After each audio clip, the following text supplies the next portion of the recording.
Good day everyone, I'm back with the patch. If you've been following me for a while, you know that this is a project that I bought 3 years ago actually. And I bought it with 350,000 Ks, and as every old car, it has some worn out parts. So for the last couple of months I've been feeling that the front end of the vehicle is a bit wobbly. It's all over the place. There's no precise steering. I mean, the steering is there, of course, don't get me wrong, but it's not precise as I would like it. That triggered me to putting my little action cam on the bull bar right here and film the front suspension under work. And I realized that there were lots of components that need replacement down there. I'm gonna overlay the footage now, but you can see that the sway bar bushes have some play. The upper contour arms have some play, especially when turning in roundabouts, for example. You can see the whole weight of the vehicle pushing onto these bushes. And also the lower contour arm bushes are pretty worn out. The whole thing has movement. So we need to do this in stages, and this is gonna be the first stage of this front end rebuild project. We're gonna be replacing UCAs and everything related to the sway bar. So sway bar bushes and sway bar links. So anytime I wanna replace components on my car, I always check if there's any aftermarket product out there that's an improvement from the OEM one. Otherwise I'll always go with OEM because the quality is just unbeatable. But in this particular component, the UCAs, I've always seen all over the place these upgraded upper contour arms that supposedly they fix your wheel alignment angles. And in this opportunity I said, you know what, maybe it's time to give them a go. And the purpose of the video is not only going to be to show you how it works on Pajeros and the whole install process, but also try to show you guys irrefutable proof about the actual functionality of the arms. Are they worth it or not? And we're going to do before and after wheel alignment specs comparison. So we're going to take a look at them, and hopefully that's going to be good enough for you guys to make your own decision, of course. So before we go deep into why you actually need the upgraded UCAs, let me explain wheel alignment angles. There's always three variables. You get camber, caster, and toe. And these three angles always need to be in balance. Think about it as a triangle. The middle of the triangle is the balance point, and all 3 points of the triangle are the three different angles that you can modify in your vehicle. So when we talk about camber, camber is the tilt of the wheel inwards or outwards viewed from the front. Now caster is probably the hardest angle to visualize, but it's the forward or backward tilt of the steering axis when viewed from the side of the vehicle. And then toe is whether the wheels point slightly toward or away from each other when viewed from above. Okay, so now that we know these three variables, what happens when you actually leave your four-wheel drive is that you're playing along with the geometry of the suspension. When you lift it, you're gonna get camber, and in order to adjust that camber, you're gonna play around with the camber bolt. And when you start playing around with the camber bolt, you're gonna start modifying the caster angle. Since they're all connected, there's no way around it individually. Everything's connected, you play with one, the other one's gonna change. The whole reason behind this is because when vehicles are designed, they're designed with a resting point for the suspension, and that resting point is where you get the optimal wheel alignment specs. If you start playing around with that, if you lift the vehicle or lower the vehicle, the control arms are going to change their angle. You're going to get different caster, different camber, and different toe. So now, keeping that in mind, the whole point of fitting upgraded UCAs is for them to actually help you restore the balance of all these three variables when it comes to wheel alignment. And the way it does this is just grabbing the stock upper control arm geometry, modifying that slightly, and that's basically how you get more caster out of them.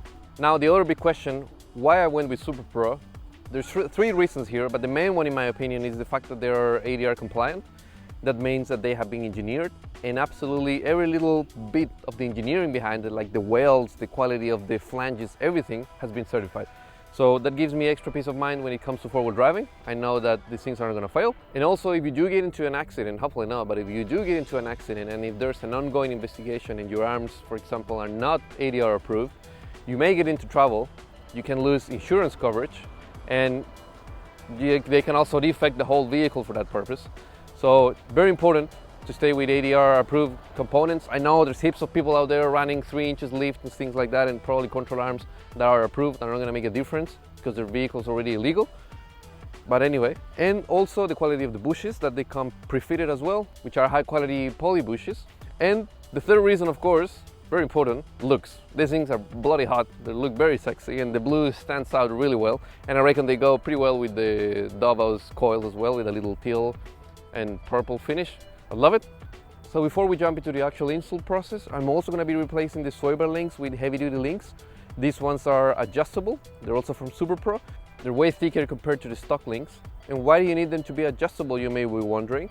Because when you leave your car, again, you're playing with geometry, and the angle of the sway bar changes. So you should always try to relocate the sway bar as horizontal as possible to go back to the standard position, because that's where the sway bar was designed to work with, between that range. So it's very important to keep it as flat as you can.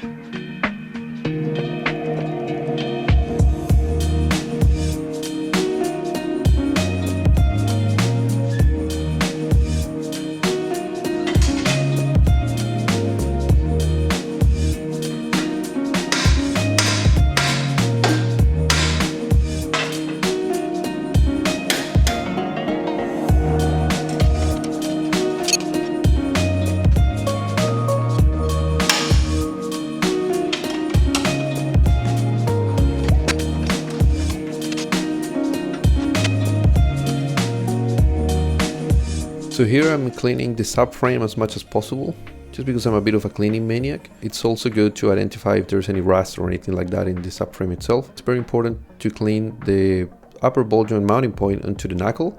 Just make sure there's no debris or grease in there. And also the UCA's mounting points. You can see there's a bit of wear here because that's the mounting surface for the bushes, so make sure to clean it properly. Before we start assembling the control arms, the instructions are quite good. It even helps you identify the left hand arm with the right hand arm. It's quite easy to miss them if it's the first time you're doing this, but just follow the instructions and you'll be good.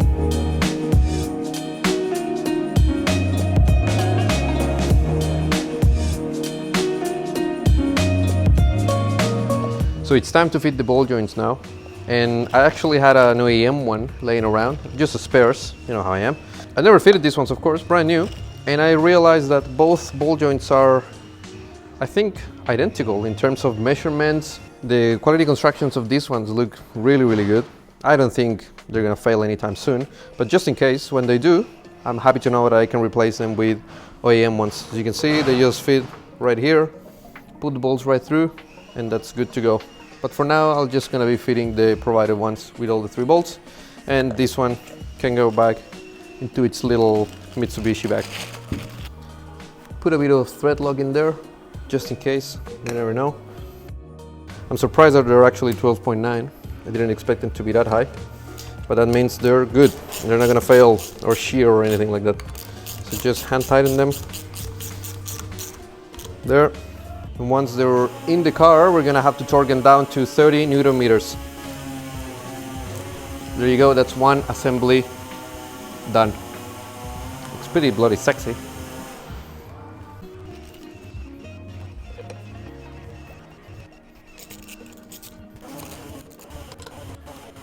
So here I'm just replacing the little brackets that hold the ABS and brake lines from the OEM arm into the Super Pro one. I recommend you to align both arms just like this, and then just double check the positioning and angle of them. That way you're not going to have any issues when it comes to routing. And also, as a side note, look at the condition of my ball joints. This is how floppy they were.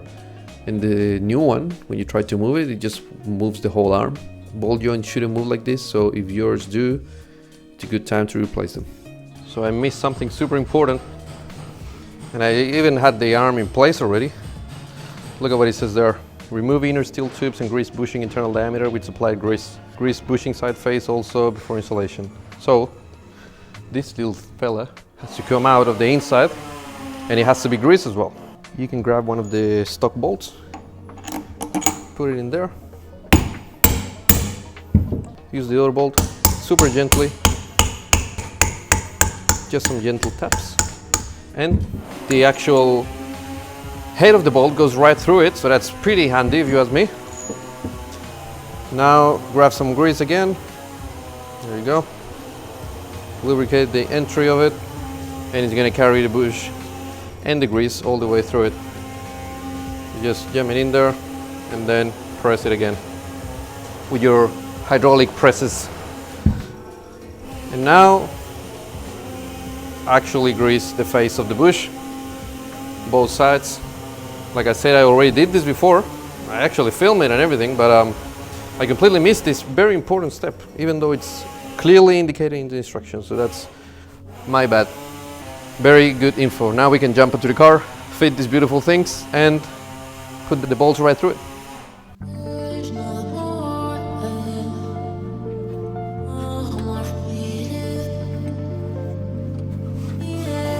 Also, don't forget to clean your bolts. Mine were they had a bit of surface rust.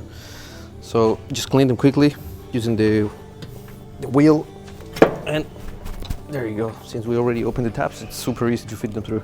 Every time you're working with suspension components that are mounted on bushes like control arms or shock mounts, it's very important that you tighten them, but not all the way through, because all these components have to be tightened once the vehicle's on the ground at the proper ride height, because otherwise all these bushes are going to be under constant torsion.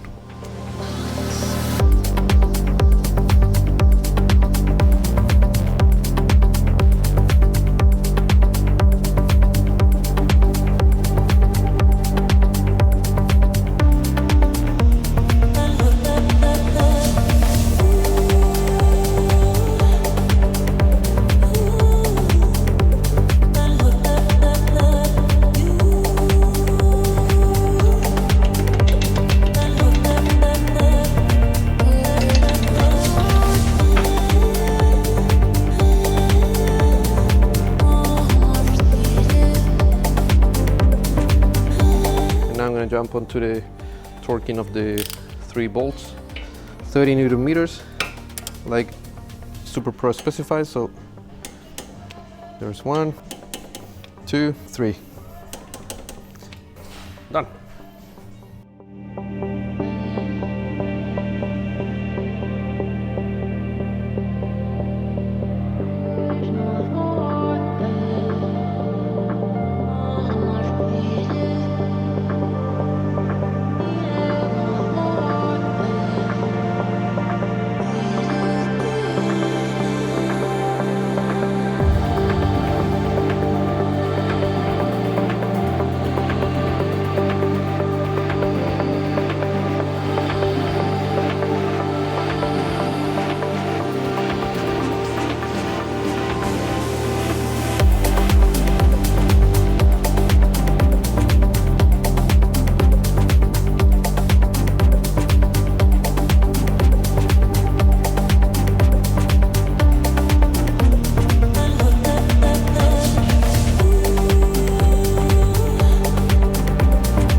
So now that the whole install process is done and the wheel alignment has been sorted, I got numbers for you guys. And incredibly enough, I managed to get over 2 degrees of caster back into the patch, which is incredible. It's incredible because it means that we go back to the standard values provided from the manufacturer, of course. And I can tell you straight away that the vehicle feels incredible. I got all the wheel alignment spec sheets here. Yeah. We went from 1 degree 47 minutes and 1 degree 36 minutes to 3 degrees 23 minutes and 3 degrees 12 minutes. So it's a big improvement, honestly. Now, if you're good with wheel alignment sheets, you're gonna see that the camber seems to be a bit out of adjustment. It's not that perfect. It was similar before, so that didn't change that much. But I'm pretty sure, I'm very suspicious about the reason behind it, that lower contour arm bushes are completely gone. They need to be replaced as soon as possible. So maybe I'll get some Super Pro bushes again, do the whole deal and just get the whole front end finished for once and for all. Sadly, I couldn't do it all at once right now, but it's on the to-do list. Now, when it comes to the feel of the vehicle, it feels way better. I didn't expect it to make that much of a difference. But at the end of the day, we did replace bushes as well and ball joints. So there's no play at all. It feels super precise, but also the return to center capabilities of the steering improved massively. And you can definitely feel that when coming out of turns or roundabouts, for example. Big difference. Also, something else that I noticed, the bump steer, it's gone, completely disappeared. If you go over speed bumps with just one side of the car, you don't feel anything. It just stays straight. And that's all because of the improvement in the caster angle. So that's about it for today's video. Do I recommend the arms? Yes, definitely. I feel like, in my opinion, it was a game changer. I can't wait to go four-wheel driving and test them with bumps. But at least for the little bit that I've been driving already, it made a huge difference. Considering the car has already 420,000 Ks, it just feels excellent now. And I'm really excited to replace the lower contour arm bushes as well, because that's going to help with the wheel alignment and also with the overall feel of the vehicle. The responsiveness of the steering, it's incredible, so I'm super happy with it. And the stability itself of the car, because of the new sway bar bushes and sway bar links, it's really, really nice. That combined with the MRR shocks that I'm running, which you can adjust everything, it's a delicious change. So thank you so much for watching. Hopefully you liked the video. Thank you for staying until the end if you actually did. Leave a comment below if you did. And yeah, probably next video is going to be replacing lower contour arm bushes.